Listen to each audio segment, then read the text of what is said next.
पहले चांदनगर के पास एक जंगल था। वहाँ एक बड़ा सा बरगद का पेड़ था जिस पर एक कौवा और एक कोयल दोनों अपने आपने घोंसले में रहते थे। एक रात उस जंगल में तेज आंधी चलने लगी। देखते ही देखते बारिश शुरू हो गई। कुछ ही देर में जंगल का जो भी था सब बर्बाद हो गया। अगले दिन कौवे और कोयल को अपनी भूख मिटाने के लिए कुछ भी नहीं मिला। तभी कोयल ने कौवे से कहा, हम इतने प्यार से इस जंगल में रहते हैं, लेकिन अब हमारे पास खाने के लिए कुछ नहीं है। तो क्यों ना जब मैं अंडा दूं तो तुम उसे खाकर अपनी भूख मिटाना, और जब तुम अंडा दोगे तो उसे खाकर मैं अपनी भूख मिटा लूंगी। कौवे ने कोयल की बात पर सहमति जताई।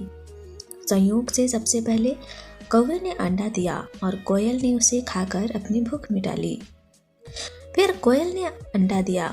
कौवा जैसे ही कोयल का अंडा खाने लगा तो कोयल ने उसे रोक दिया। कोयल ने कहा, तुम्हारी चोंच सा नहीं है, तुम इसे धोकर आओ, फिर अंडा खाना।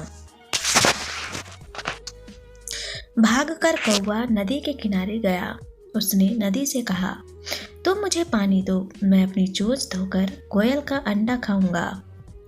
नदी बोली, ठीक है, पानी के लिए तुम एक बर्तन लेकर आओ।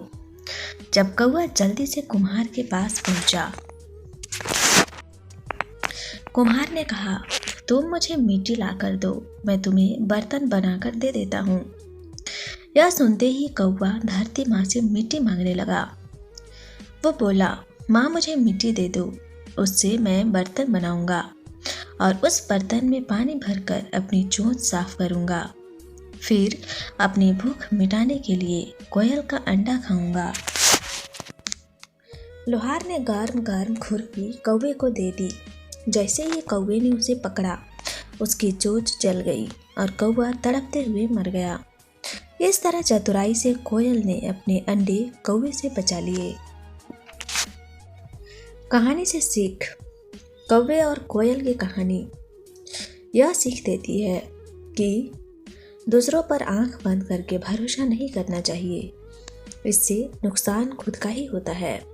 तो आपको हमारी ये मोरल स्टोरी कैसी लगी हमें कमेंट बॉक्स में सजेस्ट करिए और हमारे चैनल को लाइक, शेयर और सब्सक्राइब करना ना भूलें, ताकि बहुत जल्द हम आपके लिए नई वीडियो लेकर आएँ। धन्यवाद।